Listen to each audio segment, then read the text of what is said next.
Hazefire Studios presents The Happiest, Saddest People by J.L. Gerhardt. This is Volume 1, Because He Was Here.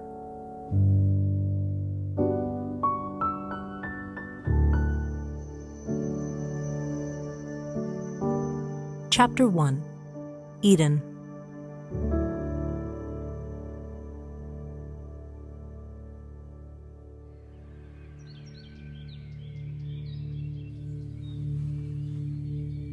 I'm still asleep when the phone rings. It's a landline cordless phone with a built-in message machine because this is 2002. And though we have cell phones, people still don't call you on them much, especially not when the call is like this call, the kind of call for which you should be tethered to something solid and unlikely to buckle. Like the wall of this brick house, like the land. The phone rings and I reach for it. I don't remember reaching for it. I push it my husband's way. It is weird to be 21 and have a husband, but I do. We've been married for almost 2 years. In most ways, we're still children, but at church, they look at us like we're sages because he's the preacher and I'm the preacher's wife. And this is why we get calls at 6 a.m. on Saturday mornings. The sun is already up. Bounces around the room like a puppy, alighting on the white sheets and blankets. So maybe it's not 6, 7. Justin listens while I drop back to sleep. He says, "Okay, we'll pray," and hangs up. I rub my eyes. I'll wake to pray. For Margaret, down the street who has cancer, for that family on the farm whose son keeps running away, some widow at church with some can't-wait need. He says, "Jen, that was your papa." And the cast list of faces needing prayers is rewritten. We're praying for us. I'd tell you how my husband Justin's face looked when he told me what he's about to tell me, but I don't remember. All I remember are the white sheets and the sunlight and the way my whole body crumples into the folds of fabric when he speaks. He says, "Bobby didn't make it home last night. Your brother, who was driving home from college, who called here last night, who you just saw the other day, who was driving that road we've driven a dozen times from Tennessee to home, your brother who played Play-Doh barbershop with you in the backyard when you were 6, who skipped school with you on perfect 80-degree days when you were 16, your brother didn't make it home last night. He should have made it home. He should have made it home hours ago." There's something we aren't saying. We, being Papa or my mom who talked to Papa, her dad, on the phone because she didn't want to call me herself. We, being Justin and me on this bed in this room alone. All we are saying is that Mom waited up all night, that she took calls every hour to help keep him awake, but the calls stopped coming, and he stopped answering her calls, and his car wasn't in the driveway, and his body wasn't in his bed.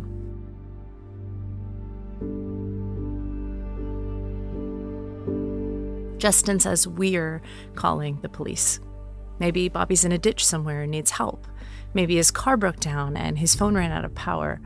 We're saying he's missing, but I know we know he's gone.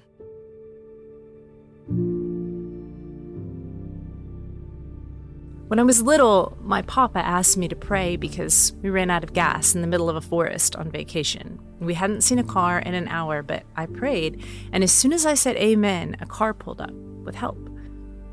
At the beach one time, my mom asked me to pray about the weather. I don't know why she asked, but I prayed.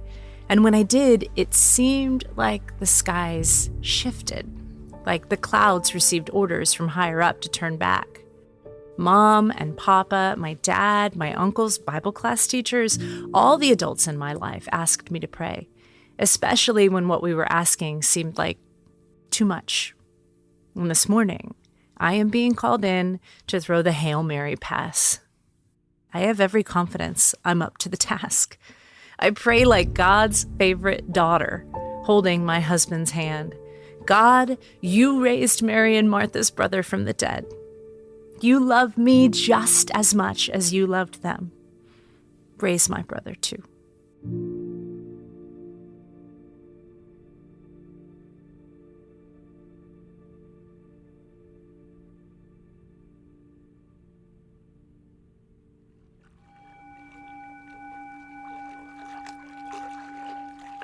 We got the bunnies at the Florida State Fair. That's what I remember, but memories are fuzzy things. Like bunnies, really. Difficult to hold, quick to run away, sometimes cozy, sometimes they bite. Bobby's bunny was brown like graham cracker crumbs. Mine was white as light with pink eyes. I remember them as bunnies, but maybe they were full-grown rabbits, because when I close my eyes to see Bobby, his little boy arms struggle to contain the squirming fur. He's wearing shorts and cowboy boots. His mouth is a straight line, his jaw set in an uncharacteristically adult expression. His white blonde hair falls into his little eyes, but he is not deterred. He holds the rabbit like a man wrestling an alligator. I am 5 when we get the bunnies. Bobby's 4. We live on a river on the wild western coast of Florida. Us and the manatees and gators and mosquitoes. Our parents are caretakers for a 27-acre Christian camp. The year before this year, we narrowly escaped a hurricane. Before that, we lived with our grandparents in the suburbs. We'll move back soon when Mamaw finds another lump. But for now, we live here, and here is Eden. Bobby and I live outside from sunup to sundown. We ride bikes, we catch lizards, we play with Play-Doh under the carport, we build forts, we help Mom clean cabins, we wander in the woods and pull ticks off one another's legs. Sometimes we have litters of puppies to play with. Our lady dog is very attractive to the local strays. We build the puppies' pens and name them and rank them against one another in the categories of strength, beauty, intelligence, and cuddliness. Sometimes we make business plans and stand by the street with handmade signs, canoes for sale. Sometimes we wrestle in the dirt. On the best days, we convince our parents to take us to the river. We climb into the back of Dad's truck in bathing suits. Dirt clouds and the dog trail behind. We pass the cabins and the palm tree forest and the mess hall and the craft shack, and we park at the dock, a wood board bridge to heaven itself.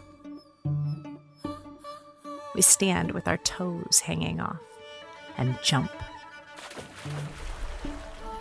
The days are hot and muggy. The water is cold and clear like ice. We erupt from underneath, gasping, children freshly born. We giggle and splash and dog paddle to shore, eager to jump in again and again. I dive, my hands above my head, my body turned rocket or pencil or prayer. Bobby does a cannonball and soaks Mom's shirt. He's little, but his splash is big. If we're lucky, we'll see a manatee. If we're very lucky, we'll swim with one. To swim with a manatee is to feel gloriously small. You can't feel smaller and still feel safe. When we're tired, we lay on the dock, our towels turned blankets, and stare upwards at the palm trees and bald eagles. We let the sun lick us dry. Maybe we have a bonfire that night under the stars.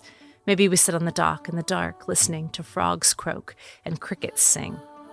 And now we have bunnies. Is there a more perfect life?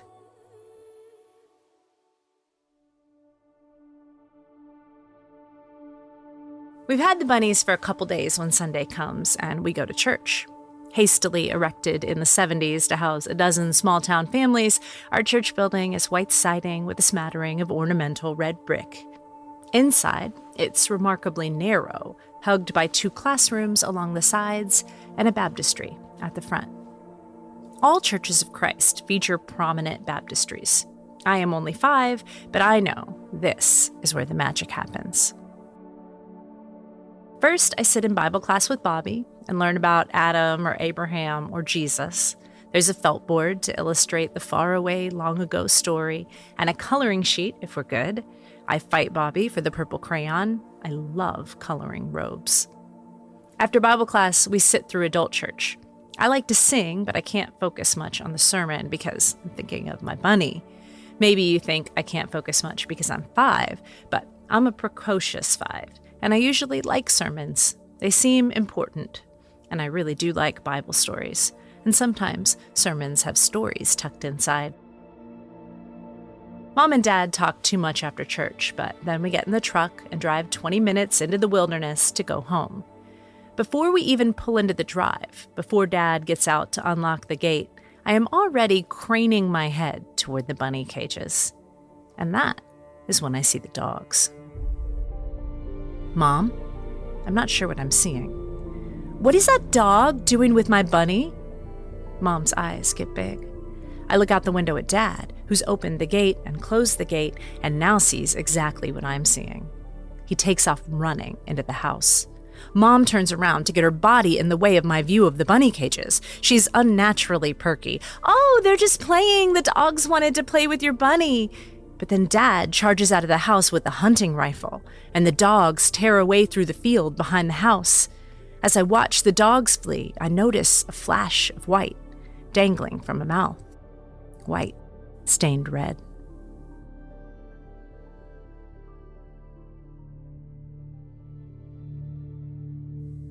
Papa says, Bobby didn't make it home last night. Your brother who was driving home from college, who called here last night, who swam with you in that cold, cold river and played with you in the palm tree forest and named puppies with you and mourned bunnies with you. Your brother didn't make it home last night. He should have made it home. I pray like God's favorite daughter, holding my husband's hand. God, you raised Mary and Martha's brother from the dead. You love me just as much as you loved them. Raise my brother too. And the phone rings. And it's Papa. And he says, Jennifer, Bobby's dead.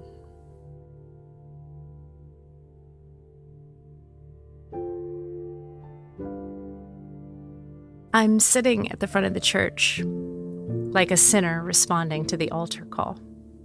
It's where I always sit, partly because I'm the preacher's wife, and partly because I like being close, fewer distractions. Then again, I'm the mother of a 2-year-old and a 4-year-old, so I guess we are the distraction. Church is over now. The room's emptying, and I'm picking Cheerios out of the weave of the upholstered seat and gathering crayons and crumpled coloring pages from the floor. I don't see him until he's standing in front of me, 6'4", broad, and is he sweating? I don't know this man personally. We've never talked. I know his brother, an elder at this church, and his mother, an overly honest elderly woman who makes me feel welcome here. I don't even know his name. Does he know mine? I look up and realize he's shaking, terrified. He can't make eye contact. It's like he's seen a ghost, like a shepherd who's seen the heavens opened. He tells me he has something to tell me. I've been trying to listen and clean up at the same time. People often come to tell me things after church, but this must be something hard because he seems so scared.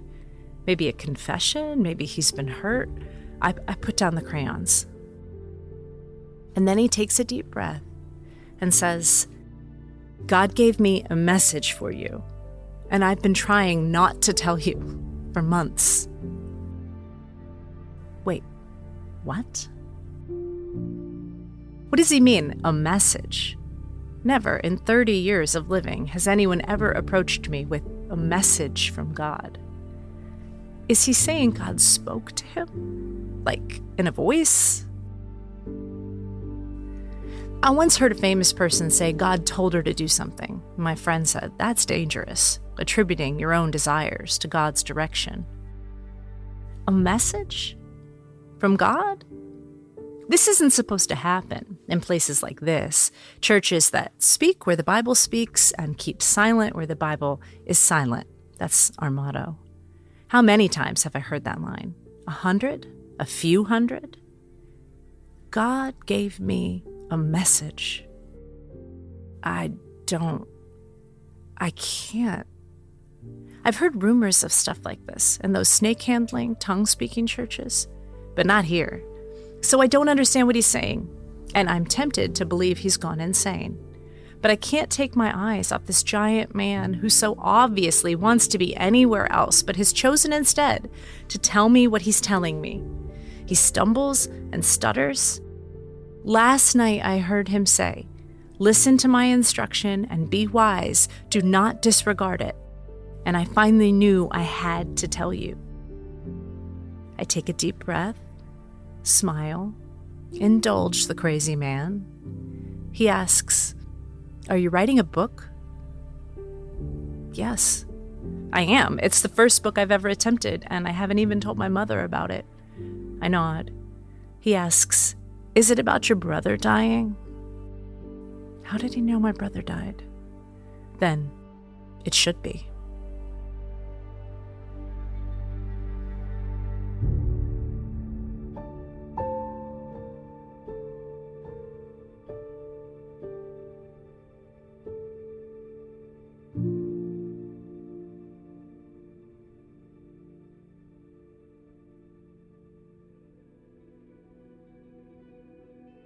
It wasn't long after the bunnies that Mamaw died.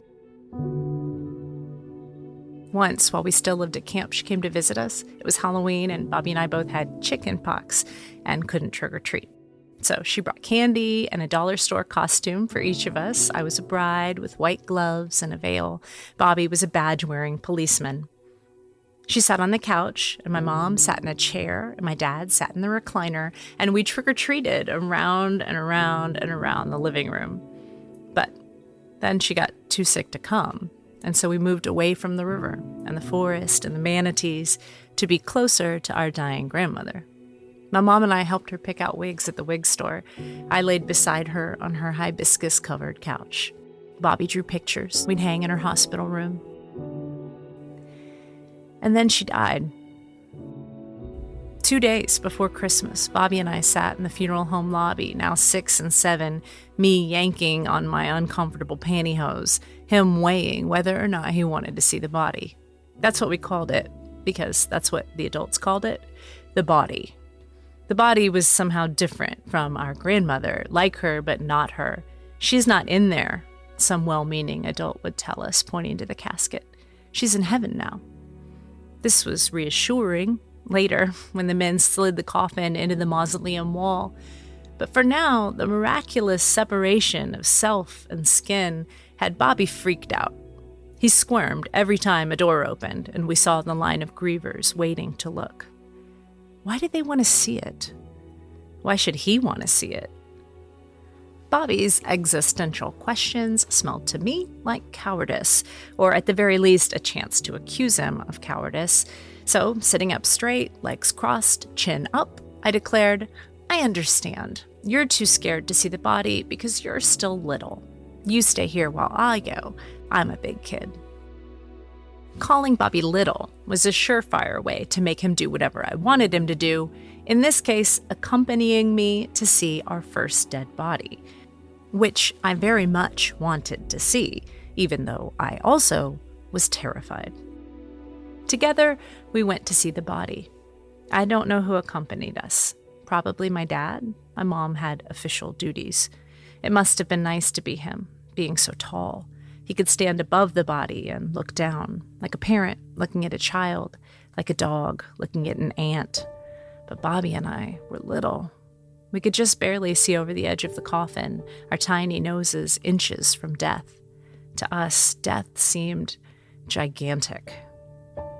The first thing I noticed was how still she was, like a thing, a coffee mug or a magazine or a jacket.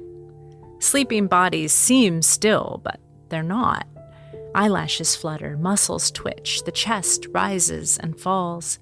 How many times had I been close to my grandmother while she slept? On the couch watching the Lakers play, in the hospital bed waiting for the doctor's report, or back when she was healthy, my head in her ample lap, both of us snoozing in the back seat of the car. I was always crawling up into the bed, onto the couch, into her lap. I did not want to crawl into the coffin. I wanted to be far away from it. That thing in the coffin, that was not my grandmother. I looked at Bobby, smaller than me, both of us too small for this moment. His knees were shaking, his face was white. His tie and dress pants and perfectly combed hair made him look even younger than 6. He loved Maman. He'd been her favorite. And now I dared him to stand here and stare at this waxy replica of the life-full grandmother he'd never have again. Even at 7 years old, I knew I'd done something wrong. Dad ushered us out of the room and back to the couch. He promised special early Christmas presents when we got home, and that helped. But what I really wanted was to run away, to grab Bobby's hand and run until somehow we'd run all the way back to the dock at camp. I wanted to stand with our toes dangling off and jump in and forget any of this had ever happened. But we couldn't. There was no going back to Eden now.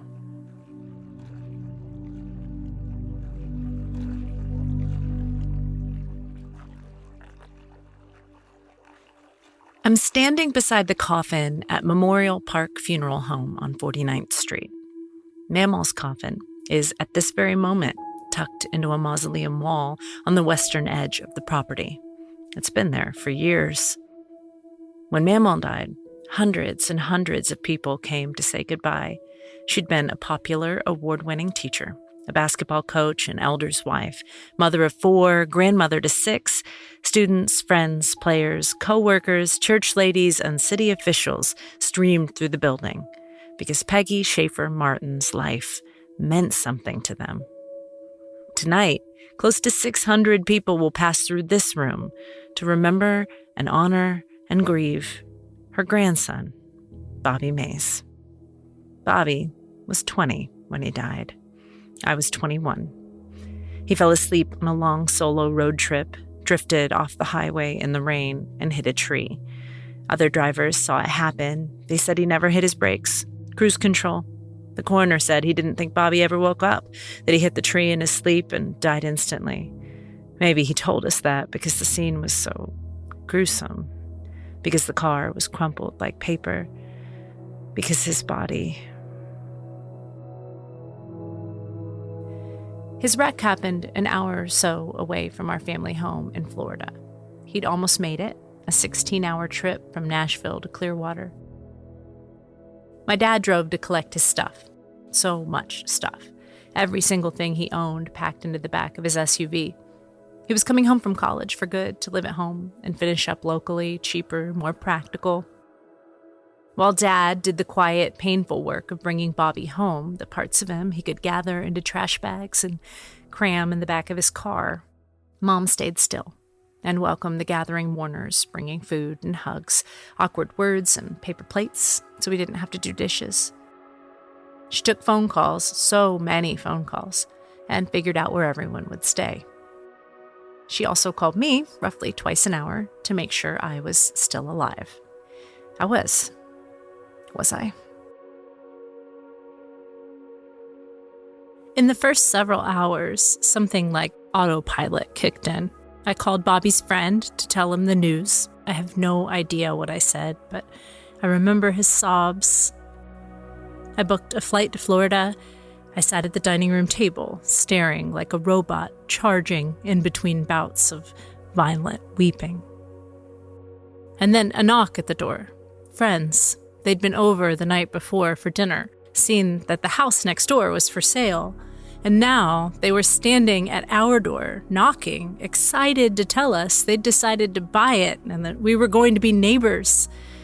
But then we opened the door, and they saw our faces, and Justin said, "That was the first time I saw someone's face change when they heard the news. The first time I watched a person hit by a crashing, unexpected wave, lose her bearings and struggle for something to say, some rope to hold on to. It would happen 100 more times. It still happens." Once I was working at the church building, pulling weeds with a new friend, and he made a joke about my brother because he'd heard Justin tell a story about Bobby, a funny story about how they'd taken the T-tops off his 280Z while driving, and it had not gone well. This new friend made a joke about the brother he thought was alive, and I wanted so much just to pretend he was alive, so I didn't have to tell him and watch his face fall. Sometimes I feel like I'm walking around with a grenade. So, do you have any brothers or sisters? Older or younger? Where does he live? Do I say heaven? My dead brother living in heaven ruins small talk. When my friends and new neighbors left, I packed my dirty clothes into a suitcase. I tried to pack. Mostly I sat in my closet crying, trying to get my head around a world in which I was picking out a dress for my 20-year-old brother's funeral. Justin found me there, picked me up, and held me until I'd recovered enough to forget what was happening and finish the tasks and get in the car and drive to the airport. On our way, I said, "Let's stop at Chick-fil-A for lunch. Bobby loved Chick-fil-A." And it was the first time I'd talked about it in the past tense. So I wept in the drive-thru line. And when Justin handed me the sandwich, I felt ridiculous for wanting a sandwich to help me feel close to my brother. I threw it out the window. I wasn't hungry. Our flight took off on time. I sat beside my husband and held his hand and cried. I can't measure how much I cried in those first 24 hours. It was like Bobby dying, something that still wasn't real, even if it had immediately changed everything, broke a water main inside me. Everything in me burst out of me. I wept when the woman who worked for Delta in Atlanta said our connecting flight was canceled. I cried on the floor of the airport waiting for a storm to pass. I cried in the bathroom. I cried on the second plane. I cried when my in-laws picked us up at the airport an hour away from our town because it was the only one we could fly into during the storm. I cried when they saw me crying and couldn't look in my eyes. I cried in the back of the car while Justin filled them in on the details of what happened. I cried when I pulled into my parents' driveway and walked up to the house and saw my mom on the couch through the glass door, knowing I was not the child she'd been expecting, not the one she most wanted to see. I cried when she hugged me. I cried when I hugged my dad. I cried in my brother's bed, the only place to sleep because my parents had turned my room into an office.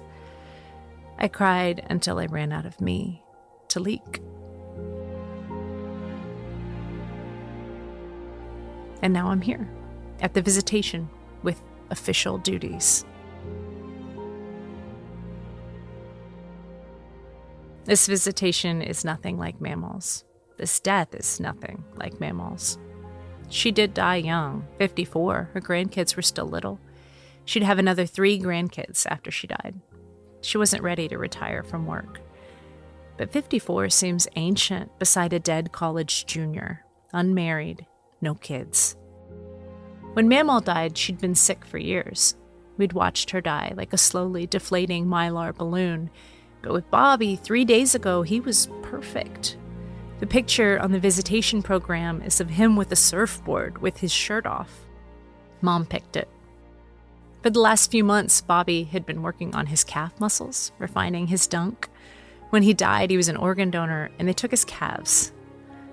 I didn't know that organ people harvested calves, but I understand why they wanted his. He played volleyball on the championship intramural team. He played wide receiver for the championship intramural football team. He was tall and tan and blonde, and 6 girls stood around the coffin crying because they'd been certain one day he'd be their husband. Bobby Mays was beautiful. Which makes it even more noticeable that this coffin is closed. So even though I'm taller now, I can't stand above death and look down. In fact, without the body, I'm struggling to know where I stand. There's something final about seeing bodies. Balloons without air, empty chairs, leftovers. They're sad, and they make us sad. And there's something right about being sad at a moment like this. I am secretly hoping that because I haven't seen his face or held his hand, maybe he isn't gone. A body would dash my hopes. I think I need to have my hopes dashed. Or maybe I just want to see my brother. And though a body is not a person, bodies are pieces of people. And I would give almost anything to see a piece of Bobby right now. The mortician tried to reconstruct his face. No going back to Eden.